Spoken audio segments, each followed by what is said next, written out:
Welcome, everybody, to another episode of Rates and Barrels. We need one more day to clear Derek VanRiper's nostrils.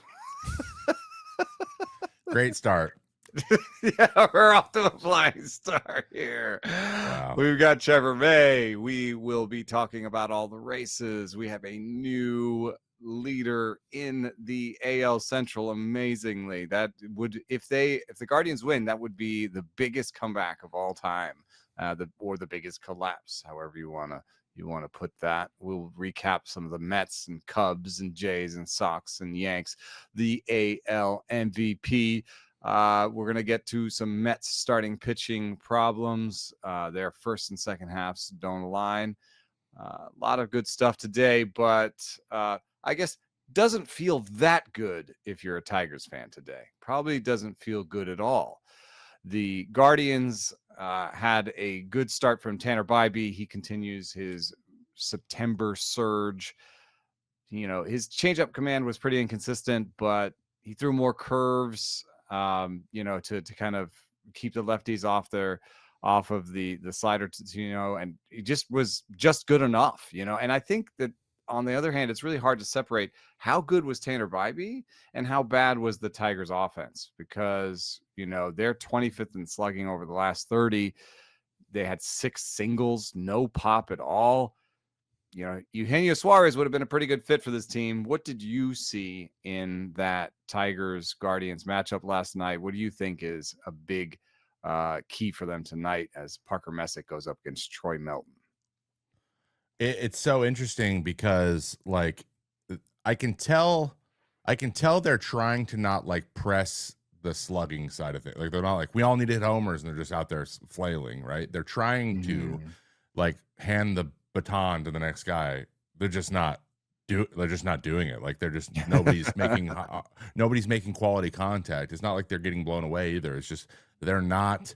They seem like a bunch of guys on an island just trying to punch the ball around, and that's not working. And they've made some key mistakes that dread that you've been feeling for the last 24 days as you see this freight train coming up behind you, and it's almost like you turned around and are running back at it. Like, that's what every single time anything happens, it looks like it's 10 times bigger to you than even your fans or anybody else. Like, you're just like, uh-oh, it's happening again, and it's everybody. So that's what it looks like. It looks like they're trying to simulate this, hey man, just good at bats, one good at bat at a time. They're not out there having that problem where I don't know. I keep coming back to this playoff game, the 18-inning playoff game between the Houston and the Mariners a couple years ago, when they were both everyone was just trying to hit the solo homer. And I was like, this game, God, just somebody put a good AB together, take a walk or something. But everyone's trying to hit homer. It's not that. That's not what's happening, which could be a positive thing. But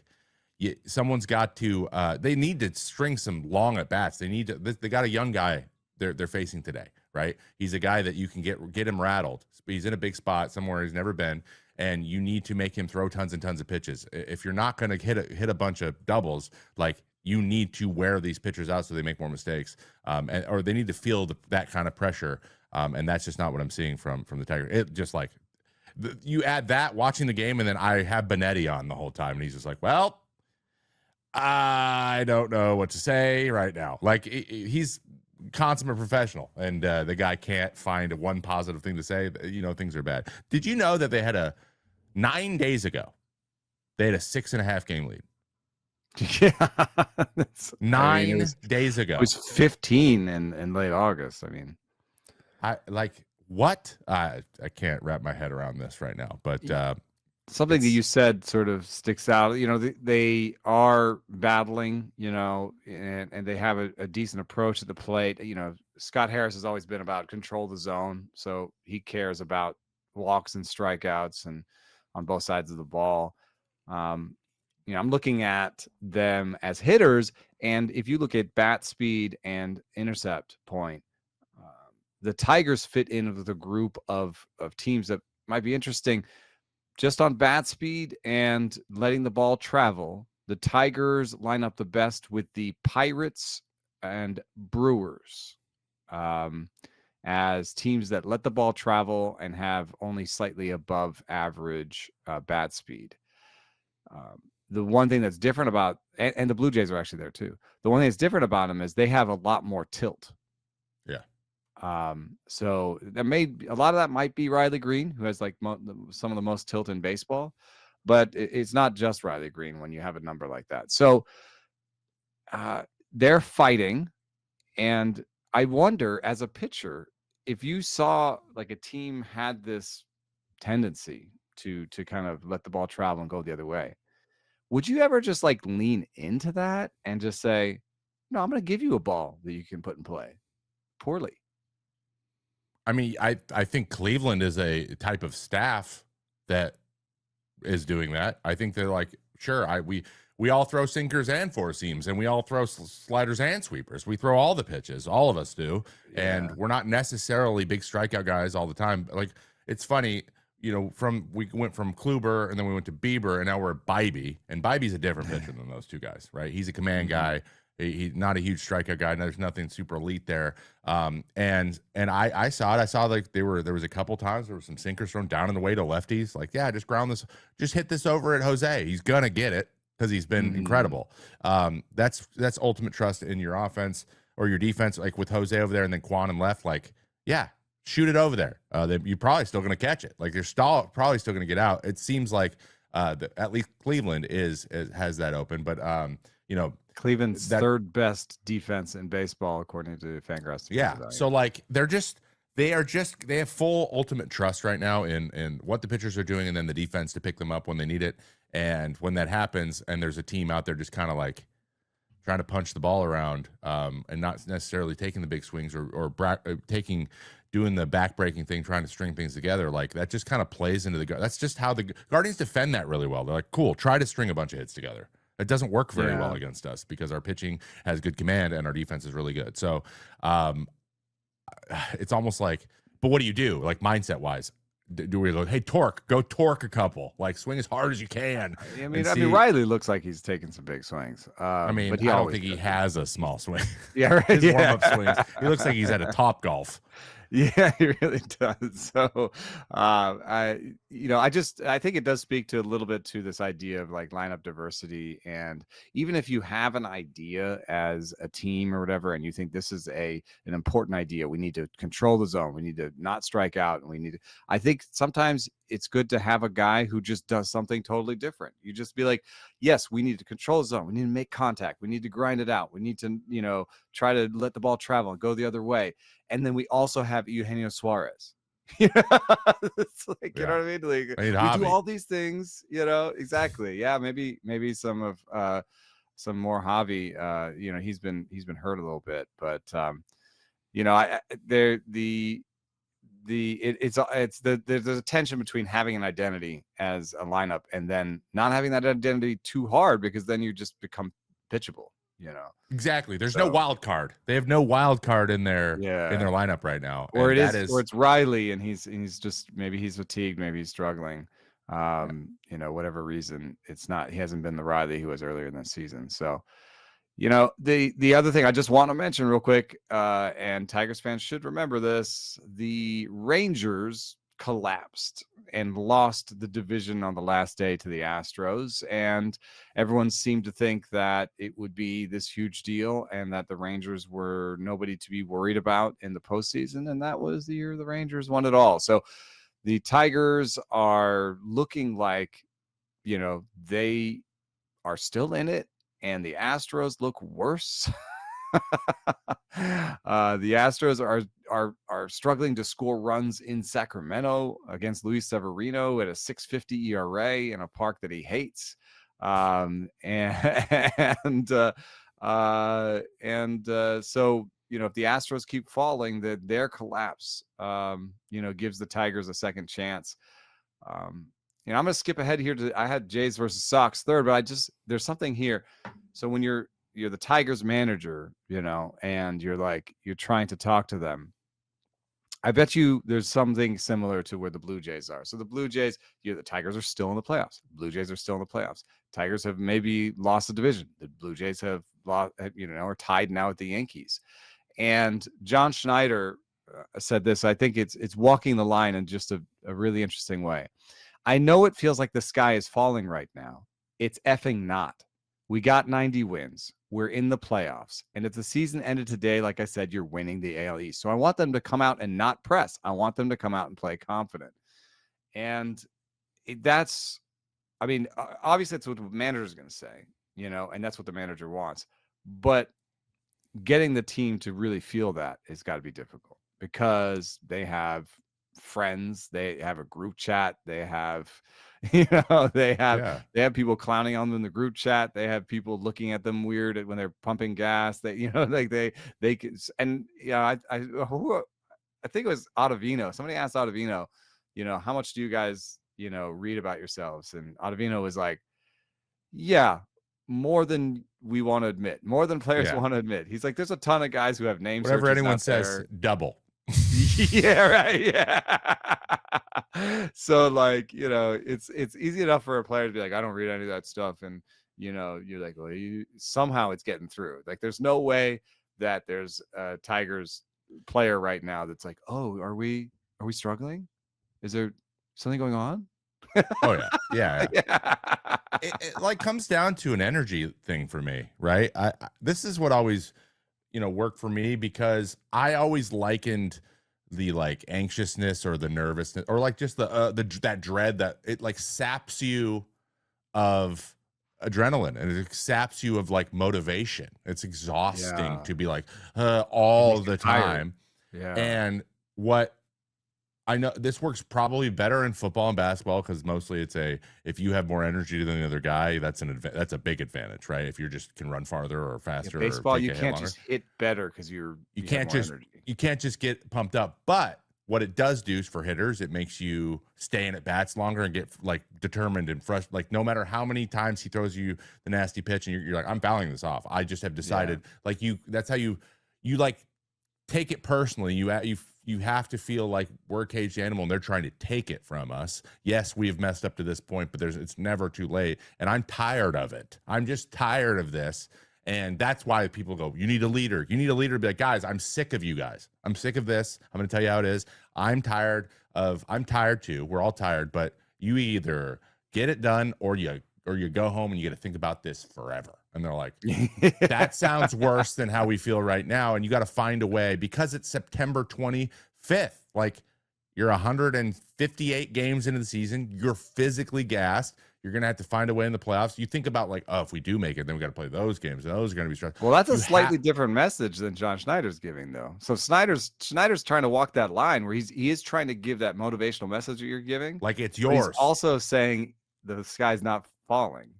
Yeah, it's almost like trying to walk him off of the brink a little bit and be like, you, or maybe he's just trying to remind him, you still have a chance. Like, or you can have this anger or this like determination before you get your, like you can anticipate you're getting your back against the wall. Like before you get there, move forward. You don't have to go all the way back there before it kicks in. Like, and I get it. I'd just be like, hey man, still, it seems like, we saw the thing with Springer going, if you want the Yankees to win, just do it. Tell me, and I'll just let them have it. Like after the very clear fair ball, and then the terrible called strike three. Like I don't blame him at all. I'm blown away he didn't get thrown out. But like that, he sees that stuff. We all see that stuff, and that is like no matter what we do, it's not going to happen, right? Kind of mentality. That's what that shows. That frustration. And he's like, what do you mean? Whatever, you're still in the driver's seat, even if you don't feel like you are. So we need to remember, like you can get mad right now. And then just be like, you can't catch us because we've won all the rest of the games. You can't. It doesn't matter if we're tied. If you win all your games, we still win. So like that is still within. If you win every game, you win. There's nothing the other team can do about it. And he wants to make sure that they know that they're not like, oh no, what's everyone going to think if we blow it? You're going to be like, you're going to get made fun of, man. Yeah, like it's just going to happen. So well, he also gives this speech, and then organizationally, they go out, and today it's a bullpen day. Yep. So it's not ideal. You'd like to have a starter, in there. I guess Louis Varland has been a starter, but I can't imagine they're expecting more than 2 innings out of him. So, putting up a bullpen starter against Bayo, a day or two after he says this, a little bit of mixed messages for me. I don't know if they just got backed into this. I don't know exactly how this happened, or if it was planned somehow. But you had Eric Lauer, you had Trey Savage, you were talking about a 6 and 7 man rotation. Like I don't really understand how this is happening. But in any case, this is kind of a nightmare situation because, the Yanks are Carlos Rodon against Davis Martin in Chicago against the White Sox. And, I'd give the Red Sox the advantage in this Brian Bayo versus a bullpen day. So, and then, you look ahead and this all leads to, Gausman on the last day of the season. What sucks about this too is they're not in the Dodgers situation, with where the Dodgers like, hey, if we win the division, we still have to play in the first round, right? Like we're not. So there's no, the Dodgers like, whatever. We're just trying to set everything up for the postseason. If we're the wild card or we win the division, there's no big difference. It's different for the Blue Jays. If you win the AL East, you get a bye. And so I think they will pitch Kevin Gausman on the last day of the season if they could still win the division. And there's a bit of a nightmare scenario there too, where you pitch Kevin Gausman on the last day to try and win the division, you lose, you're a wild card, and you use Kevin Gausman. So I don't want to say the sky's falling because it's been such a great season for the Blue Jays. But there are some directions this could go that are not ideal. And we'll just have to see how this unfolds. Maybe they'll win the bullpen game today. Then it might be moot. Who knows? Like, who knows? The Yankees have clinched too. There's a weird thing, right, about this stuff where sometimes it's easy to be like, oh, our foot's not on the gas. Oh, the White Sox just beat us. Dang. We all had that big celebration. What do we? Why do we have to get getaway day? Get out of Chicago. Like, yeah, it's like I think like the same thing, and I know we're gonna get to them, but like the Mets play the Marlins at the end of the year. I'm like, that's not good. Yeah, like that's not a good team. I think for them to face. I would because feel it'll better. Be like, are they in Miami too? Yeah, in Miami. There's just like there's be no energy. There's gonna be no energy. You have to manufacture all your energy. Then again, it is Florida, so like Mets fans will fill that place up probably. But still, like it's just one of those places. It just saps energy. Walking in that park, you feel like you're in an Amazon warehouse. It's just So like, it strikes me as like an indoor pool. Like it has that same smell. It's like almost like chlorine and the rubbery floor and the way that the sounds sort of bounce around. It's like you're in one of those really big like athletic centers with like the weight room and with the badminton or the racquetball courts. Yeah, there's like indeterminate sounds bouncing around. You can't really tell, is there a game here, or are we just listening to salsa at the bar? The Mets last night had, they had Tong going against the Cubs, and Tong is pretty interesting to me now, not only because of his extreme arm angle, but, now the models are starting to pick up stuff. He has came on his BB, 100 stuff plus. The fastball rates really well. The changeup rates pretty well. And yet he has a really poor breaking ball by Stuff Plus, and he has reverse splits. It's the righties that were doing all the damage. And, there's one thing that's interesting about pitching is that reverse splits by a hitter, you almost never believe. You need a huge sample before you believe reverse splits by a hitter. But reverse splits by a pitcher become meaningful really quickly because it's their pitches. It's like if they have a good changeup and a bad breaking ball, they might have reverse splits and you might believe it right away. So, I was wondering if you see anything mechanically that would make it difficult to have a good breaking ball from extremely over the top. Is it, what's going on there with the bad breaking ball?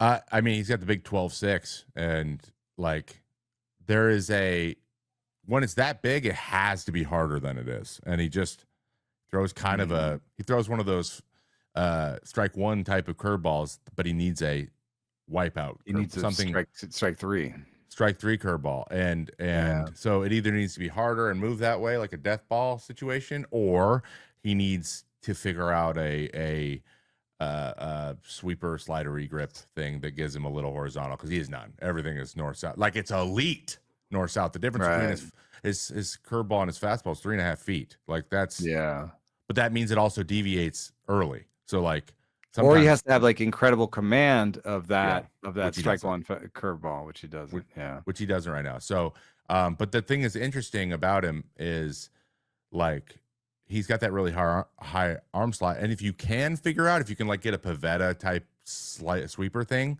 that's not really a super sweeper, but like he gets like 9 inches of horizontal or something with that arm slot, it's weird. It's like a really good like wrinkle pitch, good enough to make the pitch that it gets everybody out, the fastball up and the Vulcan changeup he throws. Like those will get better if they have to account for something that's harder and breaks away from them a little bit more if it's not nasty by itself. So like he is just missing that quadrant of the zone. They don't have to worry about that, and his command isn't like you mentioned. His command, he's still learning how to command the zone a little bit. It's interesting though because Trey Savage also has even higher. He's almost like going past 12 o'clock over his head. But he has weird breaking balls.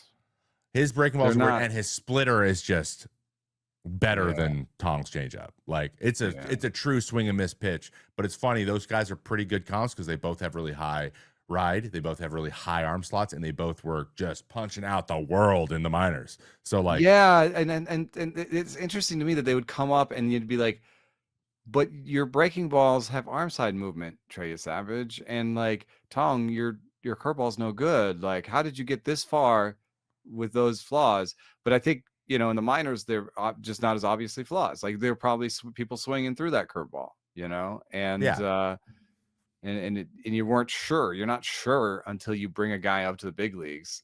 Even if you say, oh well, our stuff grades say these are big league pitches, that doesn't mean always that they're just going to come to big leagues and have success with them. So sometimes you just have to bring them up and see what works.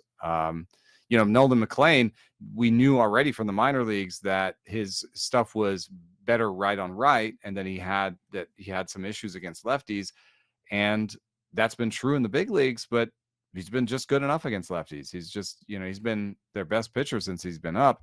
He gets a Shota Imanaga tonight, and the Mets have been 15th against lefties this year. So this isn't a great matchup, but the Reds and Pirates just keep, playing these like Paul Skeens, man, just another amazing game. And that game right now is in delay. So that could throw a monkey wrench. That's the worst. That's the worst. Getaway day, and it's a huge game, and it's a day game, and MLB is like, you got to play this game, so you got to stick around. There's I know no you wanted hope. to have a day game. All the players 4 hours later, we might have a window. You might have a window. The worst words you've ever heard.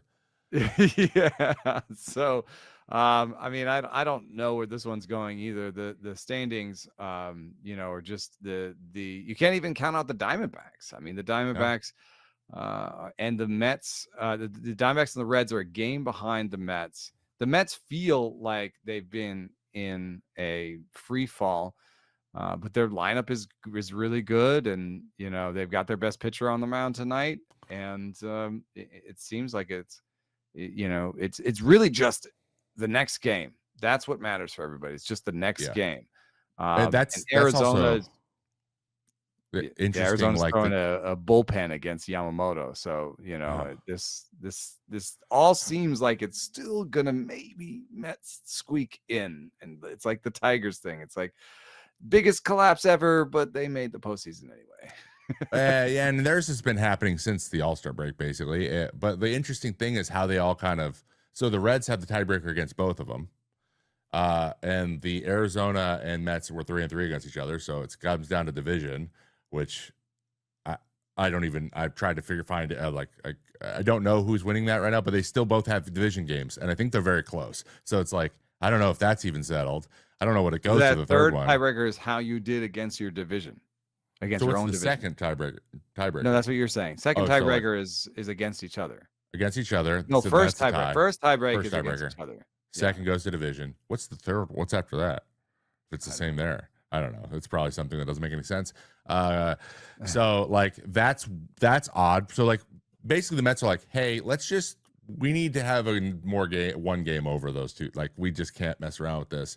And Arizona's like, we can't. The Reds need to be out, but we can tie with the Mets, maybe. I don't know. Okay, Like, I've got it. Hold on.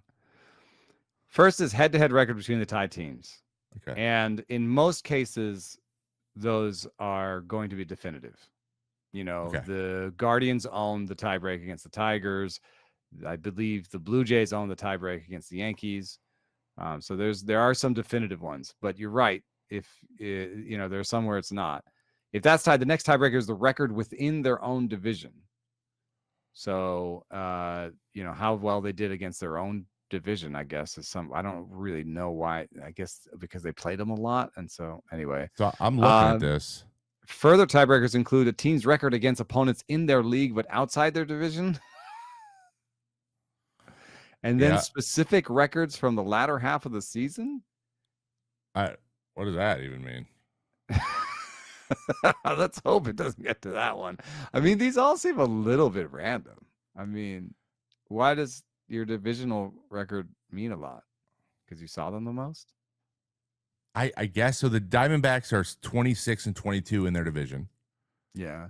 And the Mets are, where was it? I was just at. The Mets are 24 and 25. So it looks like that looks like so the Arizona's Diamondbacks got that too. Yeah, the Mets just need to have one more game than those two. The Mets need to win. That's why it's so interesting, man. It's so interesting. I have been at the park. I was at the park when the Giants beat writers were all trying to figure out what their tragic number was and like what the situation was and how they could stay alive. And it's amazingly complicated in these scenarios. But I think for the Mets, it's maybe not as complicated. It's just we got to win, baby. Just keep winning. I don't know. I don't even know what game to watch tonight. I mean, I'm if you had to watching today Detroit. and tonight. Detroit. You're watching what? Detroit Cleveland. Yeah. Like it's just a little bit too reality TV to not watch, Oh my gosh. And it's just so weird because if anything you want to say about the Tigers like problems with offense, you could just say that about the Cleveland offense. It's not been a good offense either. Any place where you're like, oh, last 30 second half, the Tigers are here. You're like, well, Cleveland's right there too. But somehow they get the home run from George Valera, and we don't get the Parker Meadows home run or the Riley Green. We don't, so it kind of feels like inevitable that the Guardians are going to win this, but there's still tonight's game. There's still another game. There's still 3 more games, and so yeah, that's something to watch. The Mariners clinched the division for the first time in 25 years, and Cal Raleigh hit his 60th and said his awesome "let's win the whole effing thing" quote again after the game that they love in Seattle. And just the way he's like embraced the Big Dumper nickname after being a little bit reticent at first, the way he's been more of a quiet guy, but has kind of come into his voice, challenging the ownership and management of the Mariners a little bit this year, and just making the most of every part of his game. I just relish the season he's had. It's just been such a special season, and it has to go. It has to go here. It has to go here. And I think, honestly, this is why we like sports, and this is why we discuss sports. I don't think that this is necessarily annoying. I think this is a fun thing that we can do, which is who should be the AL MVP. Just to set the groundworks here, in Fangraphs WAR, Raleigh is just a half win behind Aaron Judge, and I would say that's within the error bands to say that they are basically neck and neck, and you can make your own decision off of that. In Baseball Reference WAR, Cal Raleigh is 2 wins behind, but that doesn't have framing in it. I confirmed this. They have framing numbers on Baseball Reference, but that doesn't have framing in it. We'll get to that in a second. Baseball Prospectus has Judge by 2 wins, but I just wanted to point this out, and take this how you will. they use DRC plus in their calculation of warp. And the difference between DRC plus and WRC plus, which is basically part of Fangraphs War, is that DRC plus regresses and puts the finger on things that players can have maybe more control over, that are stickier, you know. So basically, as an example, may value singles less than doubles and homers, not because, you know, WRC plus just says, how much is a single worth? You hit a single, congratulations, it's worth that, right? DRC plus says a little bit more nuanced thing, which is like, how likely were you to hit that single? You know, how likely are you to keep hitting singles like that? And so we're going to devalue the value of that single, not because of what it's worth in the context of the game, but like because of how sticky it is, how likely you are to continue doing it. And so it's a little bit like a little mini projection system. And so DRC plus outperforms WRC plus because it is more projectable. It does these regressions. It sort of says, well, that single's not worth as much because you can't model singles that well. Singles are lucky. You know, singles are more lucky, but doubles and homers are not lucky. We're going to value them even more. And so that's why DRC plus outperforms WRC plus. But in the context of war, where we're trying to say what happened, you're now saying, you know, oh, that single's not worth as much because of this and this and this, right? And so you're making decisions about things in a way that I'm not sure I feel 100% comfortable with. So yeah, I think predictive stats in war is you're playing with fire a little bit, just because, especially if the other things that aren't like it, you know, if you're like, if we're trying to figure out how valuable the person is or was or what they've done is, that needs to be in everything contained in that needs to be what it is, what happened, what value was actually created, not what does that mean for future value creation. That makes sense. Yeah, I know, and I think it, you know, does bring the question like what war is intended for. Is, you know, one thing that people like about war is that it correlates to team success better than any other stat. So in that case, you might want it to be predictive because then you want it to be more, you know, correlate more tightly to team success. However, the way it's being used now in the public is more descriptive. You know, it's more how good was that player's season last year, in which case you would want to take out some of those regressions and take out some of those, you know, sort of predictive aspects. So, you know, there can be different wars that are better for different things. It's just a framework, and each of them can have strengths and weaknesses. And, you know, I think in this case, for me, F War tells the best story, which is these guys are neck and neck.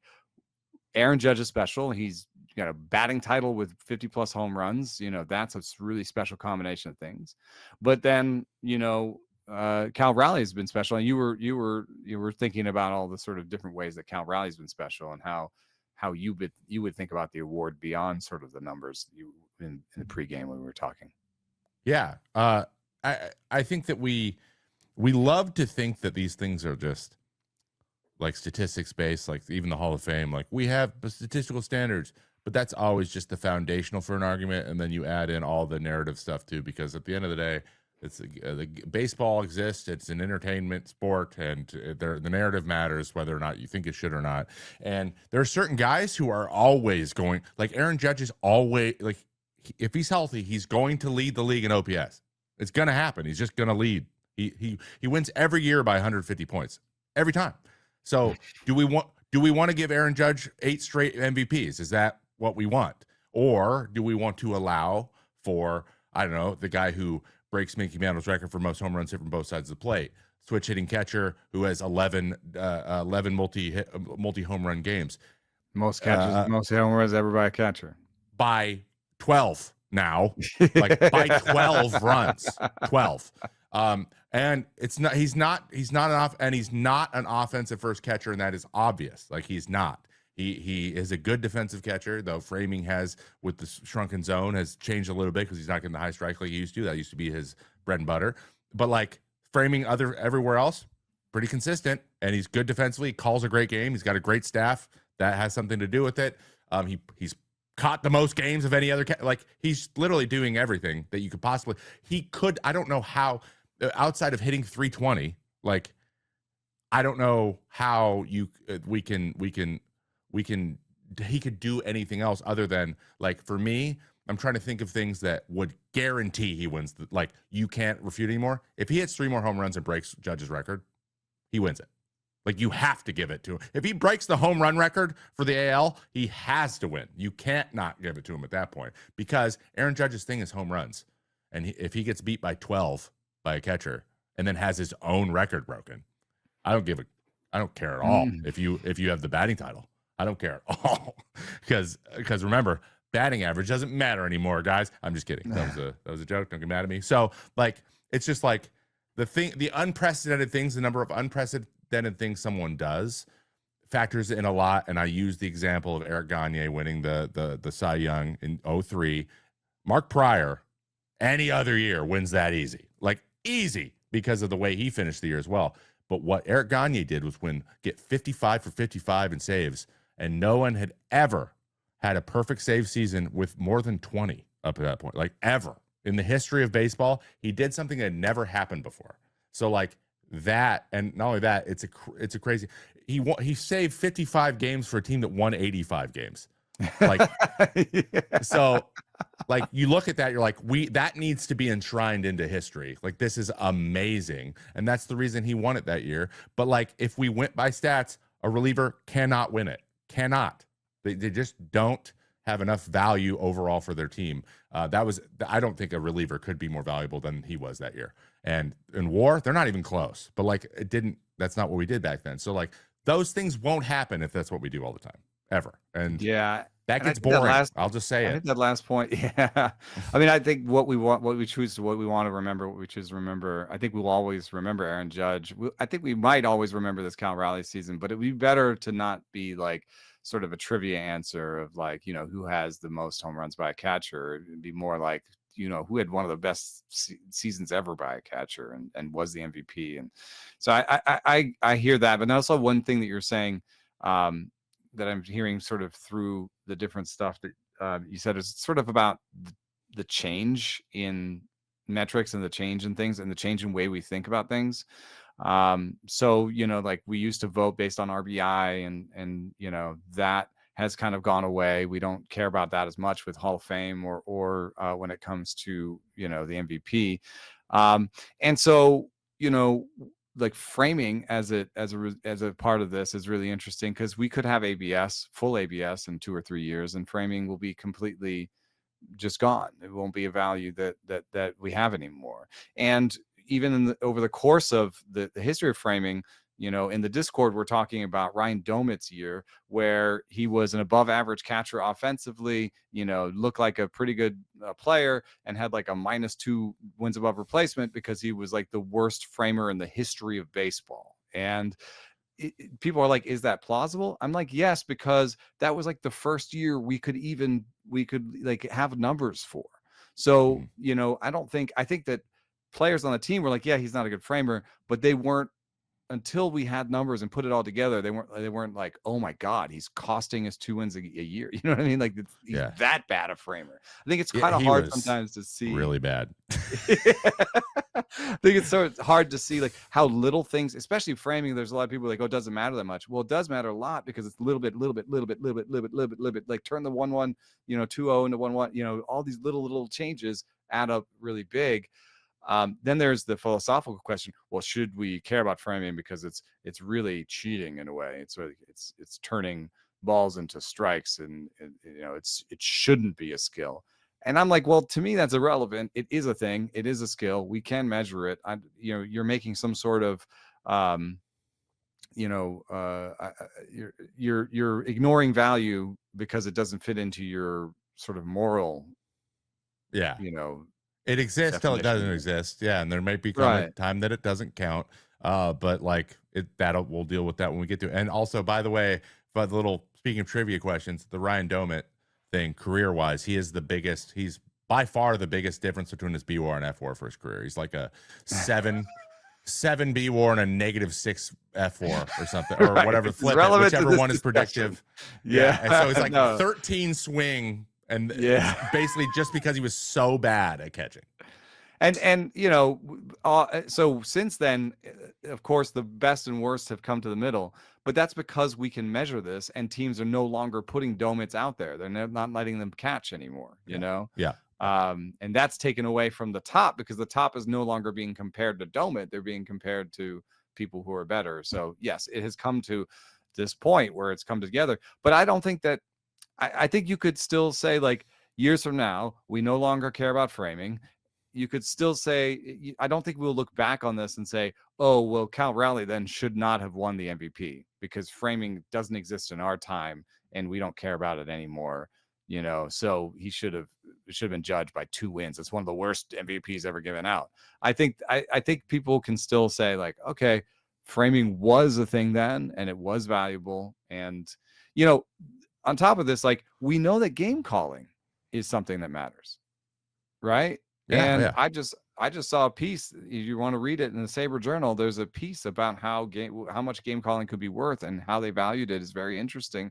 And we have struggled to put a number on it. We have a team out here, the Marlins, who are calling it from the dugout, which I think is, I hate it. But yeah, I needed some more information before I decided. But yeah, I think there's going to be some downsides to that if they keep doing it.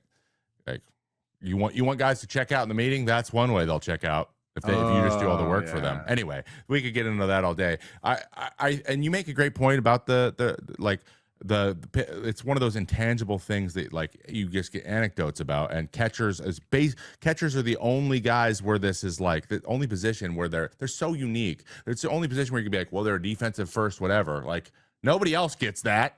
Like, sometimes you throw a center fielder out there, they'll say that about Miles Straw or something, but, like, you would prefer your center fielder to also hit 40 homers. Like, that is something you can expect. There are center fielders that do it. Yeah, exactly. So, like, that it's like unique in that way. But, like, the narrative thing, just really quickly touch on it. Same thing's happening kind of in the NL, and Ohtani's gonna win it again.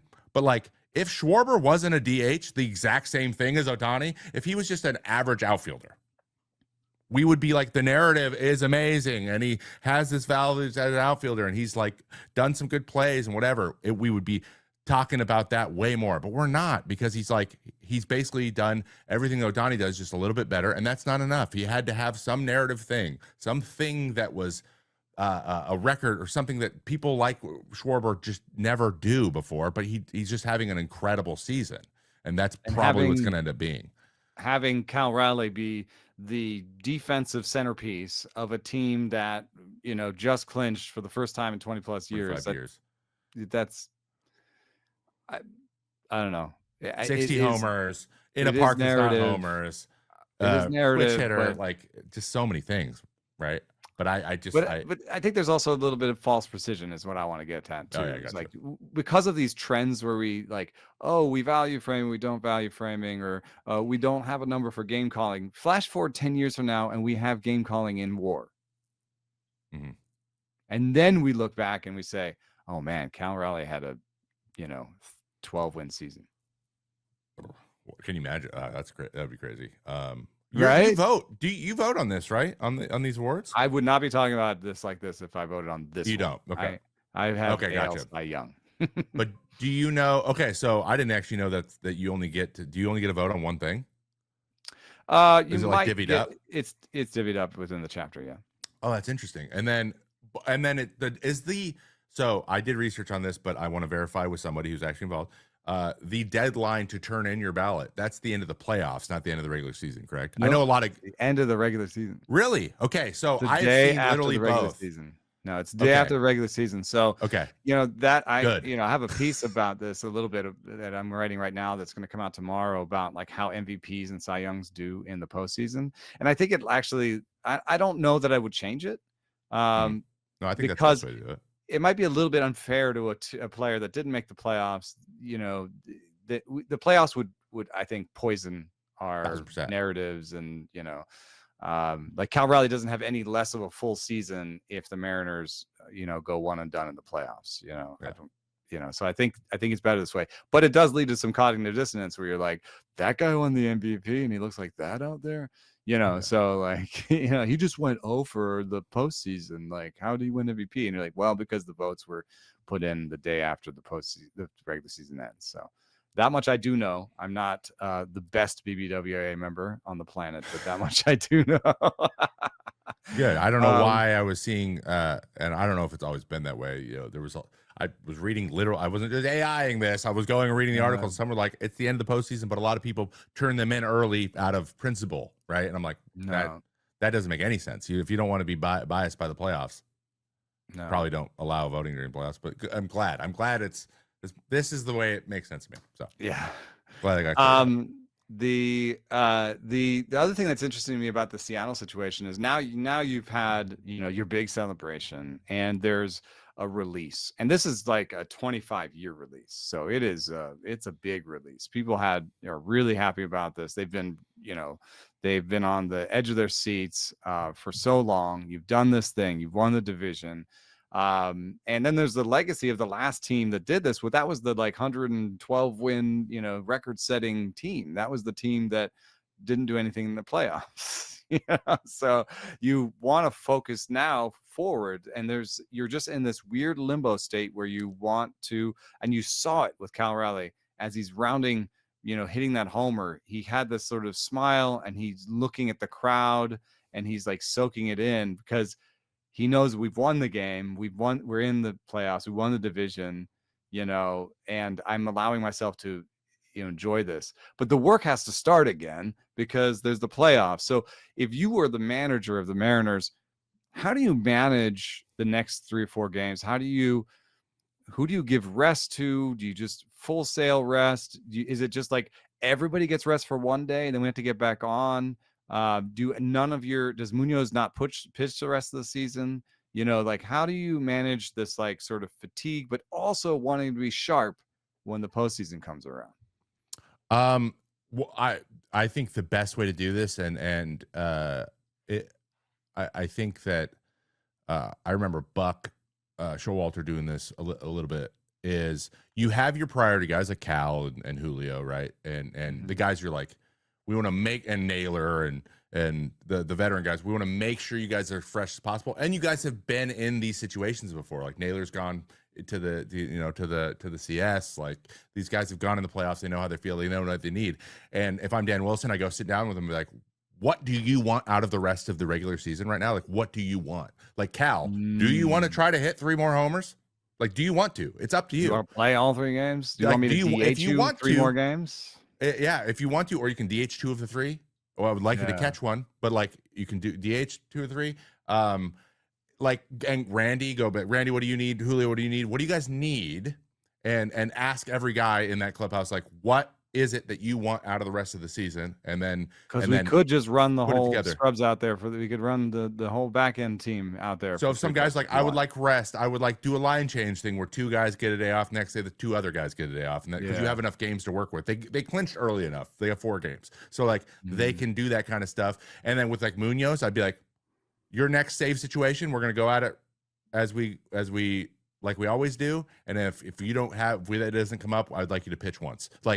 So let's just treat you normal, but we're not going to back to back you. We're not going to 2 of 3 you. You're going to throw 1 in the next, and we'll just, because I mean, that comes up, and we'll your just play body's adapted. Like, especially if you're throwing 100, your body's adapted to throwing 100, and it does these little micro adaptations that if you don't do that you can lose it. Like, like I say, sprinters don't, like major league, sprinters that are sprinting in the Olympics don't take 2 weeks off before they sprint in the Olympics. No. Yeah, it's about what you want out of it. I think that's a great way, because it keeps guys engaged. They've all been a team working together, but like there's a sense of relief. But you can say like, oh, I'm like, school's over. School's not over, and that's really hard to turn back on. So you need to keep. Maybe we shift it to like, this is we're playing with house money, but like, is there a way you want to finish this season in your mind? It's very specifically how you always saw it. Let's put you in a position to do that, and then you have like, you still have a goal. Like, you're like, hey, Suarez, you want another home? You want an opportunity to get a homer or 2 again here? Like, what do you want? Like, what is it you want? If you ask that question, guys will think critically about that and be like, what are my goals? We've hit a couple more. There can still be more personal goals for the rest of the season. that keeps you engaged enough, but it also is like one of those things like, oh, if I don't get it, at least we have all this stuff. Like we did all this other stuff. So it's like you're still engaged, but you're not using all of your energy because it's stressful. It's more you're having fun, but you're still playing hard. Like you want to create that as much as possible. I like their clubhouse though, because I think that if guys are asked that question, Naylor's asked that question, Julio's asked that question, I'm playing every day. Leave me alone. We're just going. I mean, obviously pull me in the 6 or whatever, but I would like to play it. I don't want to just not put my jersey on that day. It's not the way I want to play. And you just honor that as best you can. So I think that's the best way to do it. Manager goes, gets an idea, and then they try to like figure out the best way to do it based on what guys want to do. And I think that's the best way to move forward. Yeah, I think I think there's a bigger question here, like of how to track fatigue best and how to, there's a good piece by Travis Sawchik on Driveline today about how every team should be using pulse. One thing that I saw in there that was interesting was, I've heard this magic number that like once a pitcher gets to like 30 or 35 pitches in an inning, they should just be pulled no matter what's going on.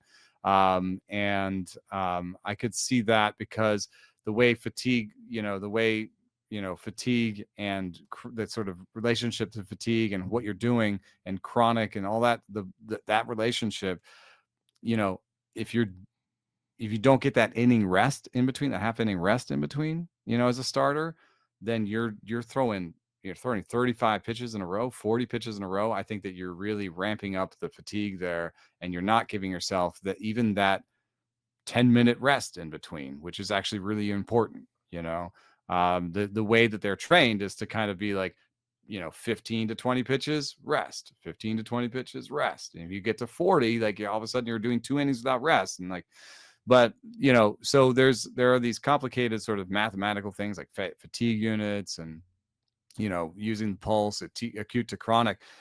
But some of those are being developed right now. And we're in a space right now where I think some teams have that and some teams are more into it than others. So that means that you played through a little bit of this development process as well. And I know that you were into sort of wearables and tracking your own numbers when it came to fatigue and rest and even sleep and all that.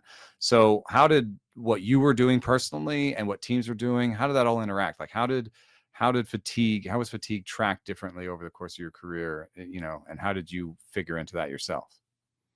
Well, at the beginning, it was like, "Hey, are you tired? I don't care.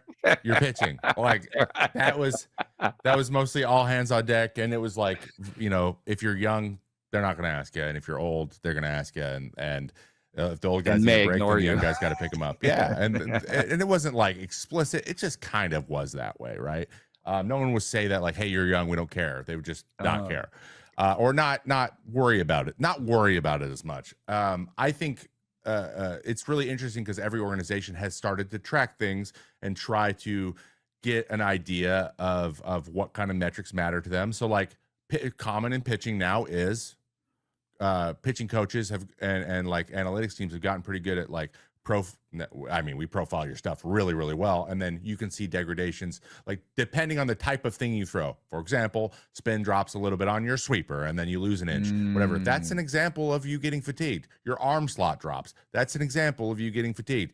Your extension lowers or your release points lower because your legs are lower. That could be an idea of fatigue. Like guys who know mechanics, they'll look at it, be like, you're looking fatigued to me, especially for like a young guy, like we'll say Jonah Tong, as he's just a young guy. Like he might not know how to say I'm tired. Like it's just because he's just like doesn't seem he's not comfortable doing that. So you have metrics, and he's also emotionally he's on adrenaline. Like I'm in the big leagues. Yeah, he doesn't emotionally feel tired. He doesn't feel tired, but like his body may be tired. Exactly, and so there's a lot of false flags there or like false confidence too. So like you go by what's physically happening, and usually it's pitch shapes and stuff. For hitters, a lot of times like the Mets in 21 and 22 were measuring top sprint speed every week because under the assumption that, and they had basically said, we're going to all agree that we're running hard, right? And they're like, yes, like that's our compact. We are going to give you a top speed at like once a week. I'm going to have some where I get out of the box, right? So you're going to be able to do this.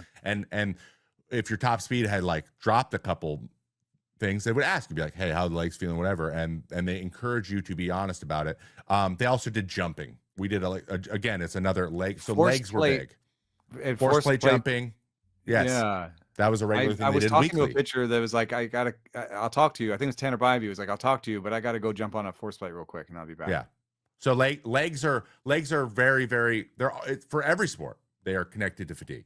Like basketball, football, your legs are always moving. They're never not involved. So like you're using them the most. They're the things that get tired first, and then they've found a lot of ways to measure them. So that's one, two.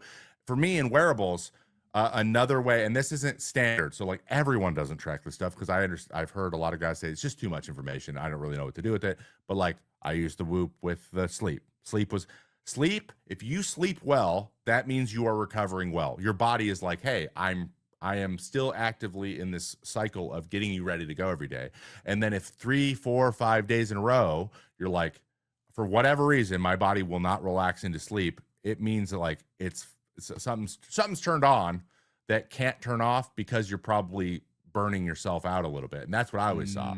So I'm like, if I'm like yellow, red, and I pitched 2 times in there, I would walk in and Hefner would be like, he wouldn't even say anything. He'd be like, look at my locker and I'd be like, and then he'd be like, okay, he's down. Like, but we had that rapport. That was just, he had all my metrics and stuff. I could show him that stuff, but he knew it already. And then I add in the fact that I'm like, and I didn't sleep well again. I didn't recover so I didn't recover and the stuff starting to kind of slow down a little bit. Those two things together it was an easy, like, you need to just commit to. Your brain Maybe the needs to commit to inflammation not pitching. is like, overloading your body and it's hard for it to sleep because it's too inflamed or whatever. And towards the end of the year, sleeping was harder and harder for me to get. It was always that way. Also, like you're starting to get excited, and I'm just like excited guy. So like a lot of that's combined. But I was able to look at sleep as well. I think a lot more guys are doing it now and factoring that in. So they'll be like, is my stuff degrading? Is my arm slot lowering? Or whatever, and also I'm not sleeping well, and then they can have that conversation. That's what good organizations are doing now. But every team's got some combination of these things now. Yeah, interesting you mentioned Jerry Hefner in there because I'm sure that the Mets are on the forefront of this sort of analysis. I'm sure it has something to do with Clay Holmes moving around and, Sean Manaea's changes and, also, just trying to get the most out of the pitchers they have. But the Mets starting pitch collapse has been pretty interesting. In the first half, they ranked 3rd in ERA. And since then, they've had a 5.36 ERA and been 17th in WAR. But, to some extent, there's luck is such a weird word, but the underlying numbers didn't quite support that ERA from the first half. If you look at this chart, this stood out to me. Their first half ERA was 3rd, yes, but their xERA was 13th. Their Sierra was 16th. Their K-BB was 22nd. Their Stuff Plus was 16th. Their Location Plus was 26th. Pitching Plus was 19th. You add that all up together, 17th and more in the second half actually seems to, kind of speak right there in the middle. It's like, okay. But then you're like the 5.36 ERA, that almost seems like they went too far in the other direction. And that's what I see to some extent when I look at the individual pitchers. Like, as bad as David Peterson has been in the second half or whatever, do you think he deserved all of that 6 ERA? And so, I think, I'm kind of the wishy-washy, the king of the waffles. I know that's who I am on this podcast in particular, but for me, the truth is somewhere in the middle. I know that there's people who say that, Jeremy Hefner adds no value. And I would say, well, hold on. Clay Holmes, being a league average starting pitcher after being a reliever is a win. And Jeremy Hefner had something to do with that. David Peterson's collapse in the second half, he's still a 3-win pitcher. He's still, giving them a lot of value over the course of the season. I think really what's happening is his breaking ball command has become inconsistent as he's been tired, Tyler McGill getting Tommy John, I don't think his fault.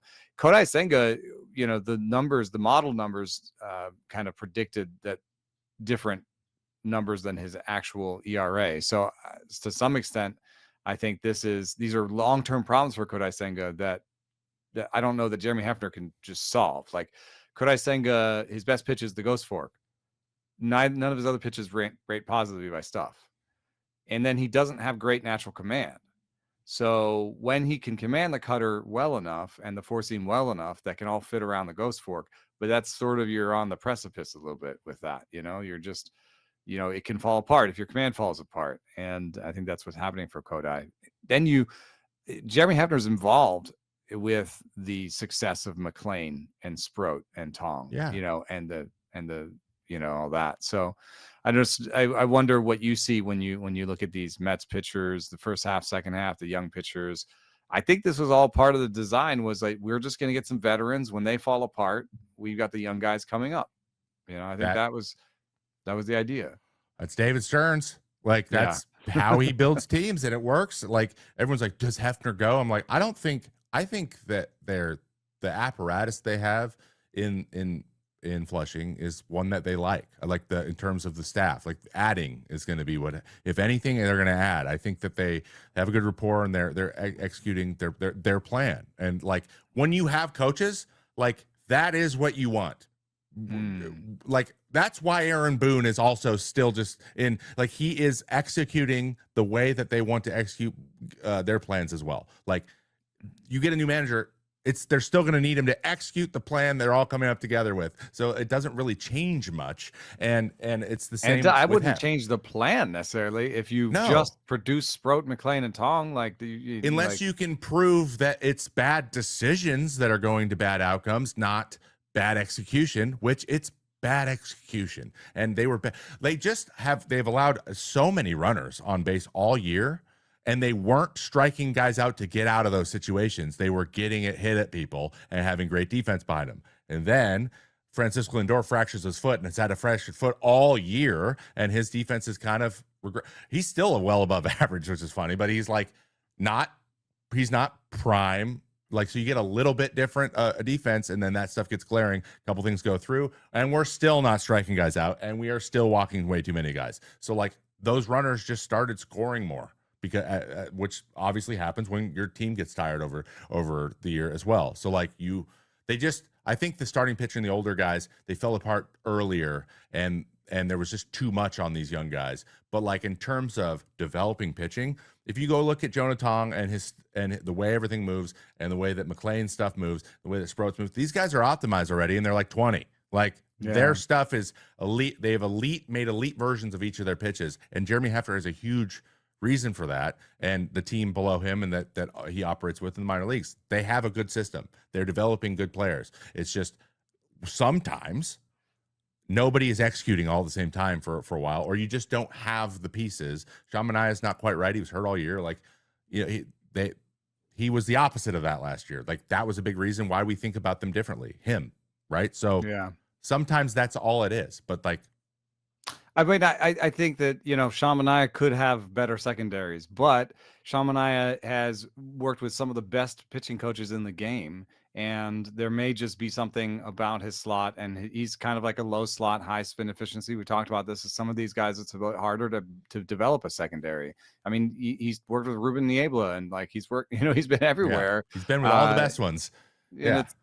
So I don't necessarily think that Hefner failed Shamania. In fact, that huge slot change was a big deal, and it led to a lot of success. And it's something that other teams are doing more of now. There are more people dropping slots and doing bigger changes even in season, and partially it's because they had so success with Manaea doing it. So interesting to think about the role of defense and the leaving of runners on. The Mets have the second worst strand rate in baseball in the second half, to the Colorado Rockies. By the way, a little note here: the Colorado Rockies may end this season with negative WAR, which means that it would have been better for the Colorado Rockies just to sign a bunch of AAA, theoretically at least, a bunch of AAA free agents, and pull Trevor May off the heap and put him in a closer than it would have been to do what they did this year. Wow. Sorry, that you caught a stray there. I think I didn't mean it. It's so crazy. I'm not worried about that at all. It's so crazy because Jake Bird was leading them in WAR for so long. He's in AAA with the Yankees. Yeah, he's not even on the team anymore. It says, "Oh man, that's insane." Anyway, we've got to get going. There's some stuff left on the heap that I didn't get to. I did want to point out that Roki Sasaki threw a sinker or two in his thing. So watch his stuff plus on the fastball. It will change as Savant redoes his fastball percentages. That's a feature in stuff plus. I actually think he might be the closer after Yates goes to the IL and Stewart and Kopech are there. He could be the closer in the playoffs. The Nationals, shut down Mackenzie Gore. Luis Garcia is taking balls at first base, and they hired Paul Taboni as the president of baseball operations. There was some talk about, it's just another one of these biz school types because he's like 35 or whatever, but I don't think so. He joined Boston 10 years ago as a 25-year-old and went from area scout to director of amateur scouting to VP of amateur player development, senior vice president, and then AGM. So this seems like a baseball rat. He has a lot of work to do on the pitching side. Watch Kyle Schwarber. He is 2 homers short of the Phillies franchise record. Howard's 58 homers are within reach. So those are the things to watch tonight. There's all sorts of compelling baseball. We'll start with Guardians and Tigers, but there are a lot of places to go with tonight. And thanks so much to you, Trevor May, for coming on today. Thanks to you, the listener. Join our Discord. The link is in the show notes. Like this video, subscribe, and we will see you again tomorrow. Thanks for listening.